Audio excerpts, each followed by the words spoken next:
Hello and welcome to Operation PaperDrip. My name's Nick McQuik. Joining me is Uncle Hack, and today in the studio, very special guest Kyle Lucy. Today we're talking 15-minute cities. They are coming to a city near us very soon. Hack, you're a bit of an expert. Why don't you catch the audience up? What is a 15-minute city? A 15-minute city is basically you're taking a neighborhood, squishing it down so that way all your brick and mortar stores are there, all your businesses, so that way you can't leave the area. Everything will be obtainable within 15 minutes is the goal of this in the guise of climate action. So they want to reduce emissions and make everything available so that way you can ride a bike or by foot is essentially what they're trying to do. And we're seeing it pop up in it's kind of masked in other cities. Like you'll see in areas of Toronto where they'll build up. So offices will be in the middle of an apartment complex, and then above it is actual living quarters, and then below you have a gym, you'll have a grocery store, convenience store, medical supplies, all of that you need literally in 15 minutes. I don't know, for what happened with COVID when the government clamped down and told people where they couldn't go, now to be willingly walled off into a thing, it just feels like cattle. It does. Yeah. Are you noticing any of this? You're from Toronto. Yeah, I was gonna say, it's funny that you said cattle too, because if you ever just drive down the highway, you see do you guys have en routes here? Or no, eh? Well, Not basically, really. Yeah, it's just the clusters of stores. You got a Walmart, you got a Tim Hortons, you got an A&W. Those are just the food troughs. Yeah. You know what I mean? But I feel like this, whoever is pulling the puppet strings, they're not gonna be happy till we're just drinking liquefied Uber Eats in a gaming chair, like a haircut chair, and just our eyes are all white and they're just harvesting our DNA, or I don't know what it is, but it's just, yeah, this is obviously. We're working towards the plot of WALL-E. It feels like we're giving up freedoms. This is something that it feels like a punishment. We dinged Dad's car, and now we're not allowed to leave our neighborhood or something. But we didn't ding a car. Listen, you son of a bitch. Yeah, we're breathing. That's there's too much of these poor people breathing our air. You think you're a good guy because you want to drive around? You think you're a good person? Vroom, vroom. You want to drive your little car around the city?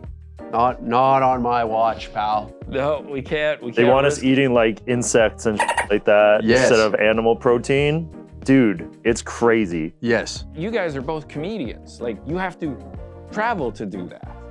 They say that they do the community plan that Edmonton's going forward with is to encourage people to work from home. Did either of you do Zoom shows? Do you want to do that again? That's brutal. Well, I'm still breathing, so that means I wasn't able to find somewhere to secure the rope and not do Zoom shows. If I did a Zoom show, I would have been strung up. Yeah, Home Depot wasn't an essential service. You couldn't get a load-bearing rope. Unfortunately, ironically, they roped that section off. I love those Zoom shows with the audience is lagged. So when you finish the joke, they're like, what? Right when you do your punchline, it's the most brutal form of comedy. You did one? I did one, yeah. I was like, oh, who cares? The guy was paying me, and it was just absolutely brutal. Everybody had their mic muted, and they're like, oh, don't worry, they still find you funny. And I'm like, why am I here? What is the point of me doing this? There's a ton of jobs that you can't I was an oil field mechanic. It's a 5-hour commute to get to work. Right. I gotta cross a lot of zones to go make my money. I can't remote work. Yeah. Well, another thing that they're gonna, I think, try and implement here in the near future too is there's been talks about it, is that you're gonna have so many CO2 points that you're allowed to use. So that will be applied to groceries on what you buy, depending on how much emissions those groceries put off. Are they gonna start taxing Taco Bell for the emissions they cause? Probably. Anyone who's lactose intolerant buying Greek yogurt, they're just gonna. They're like, yo, could you pick me up some cheese? I get dinged on it. Yeah. It's happening right now, as much as we hate it, but if you go on Expedia and shit like that, you'll see how much emissions are produced with the flight. So it's they're warming you up to the idea to be I'm only allowed, say you're only allowed 1,000 CO2 points, and that will be attributed to purchasing gas, airline tickets, and food as well on top of it. And then Jeff Bezos and Elon Musk are just having like a Lex Luthor. I mispronounced all their names, but like whatever. But they're just like, all of the air that we're allowed to breathe, they're just gonna use to shove a rocket into Neptune. And it's like, well, something's got to charge the super yachts. You know what I mean? dude. I don't know. It just feels like you're taxed on everything you do, and now they're taxing you on more and more restrictions. Like, man, I was born in the forest. There was so much freedom. Yeah. You just run around, climb things. You do whatever you want. As long as you don't hurt people, it's great. Makes me feel bad for being human. Yeah. Well, now we're seeing like a rise with Gen Z that are being like more into like remote living, and they're like taking to the forest and being like self-sustainable by it's insane. Like you would think Japan's got a forest they take to, also not sustainable. Yeah, Logan Paul filmed it. He got a bird's eye view of how that forest really runs. Actually, we got our own forest here. It's just instead of you going out to the woods, the people in the woods come to you, and they just have this badge that says Government of Canada on it. And they'll kill you right in your own home. It's very convenient.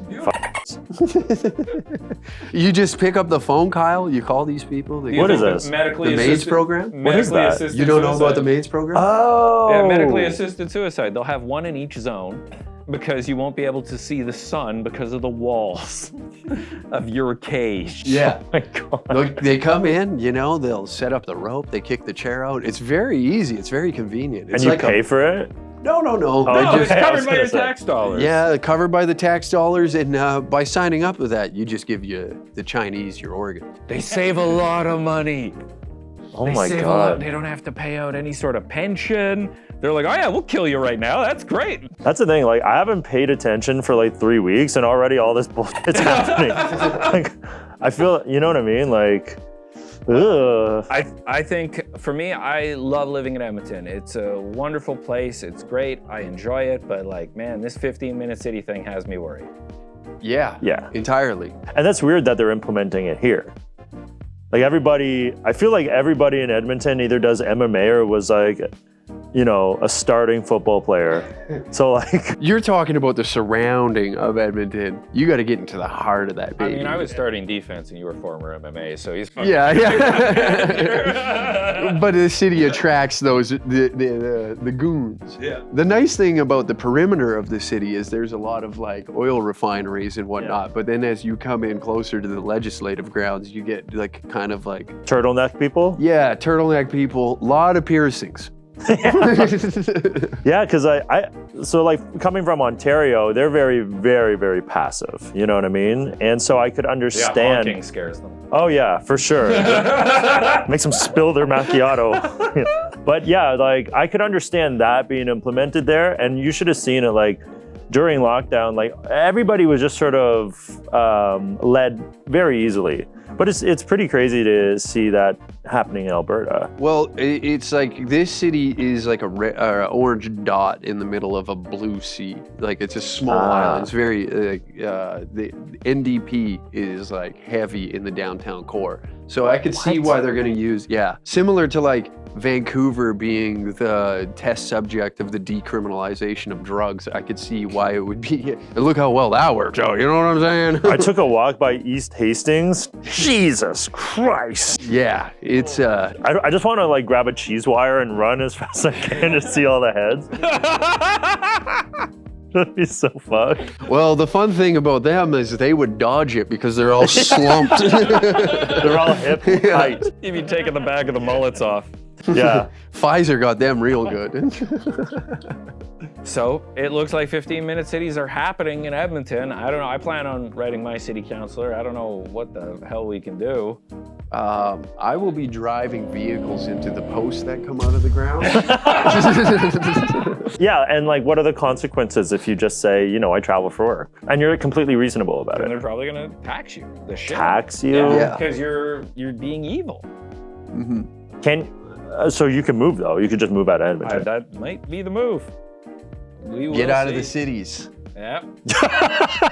Dude, what does it come down to? insanity. What is happening right now? Insanity. It comes down to we might be able to do something. Write your city councilors and be active on social media and see if you can change it. For real. And that's the thing, like people calling like the truckers alt-right, if they didn't go to Ottawa, we might not have been let out of That's the lockdown. side of the road they're supposed to drive on. Yeah, yeah. Ladies and gentlemen, like, favorite, subscribe, and share this video with your friends. Write your Congress and don't break any laws.